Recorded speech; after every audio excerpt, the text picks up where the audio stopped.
And to go with all those different continuities or discontinuities inside of functions, there are different ways to describe them. For example, if I can take one point and plug one point into my function where there's a hole, this is called a removable discontinuity. All it takes is being defined in one specific y value, and I complete the graph and make it continuous. That's called removable. Anytime you get anything around an asymptote, at all, this would be what's called an infinite discontinuity because it goes to infinity. We're going to look at some functions that do some really wacky things, really wacky. And if it looks like this, where they just bounce, bounce, bounce, bounce, bounce, bounce, bounce, and no matter what you do, it's still bouncing. No matter where you look, it's still bouncing.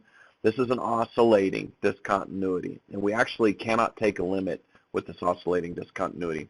And if you think of the good old Winter Olympics,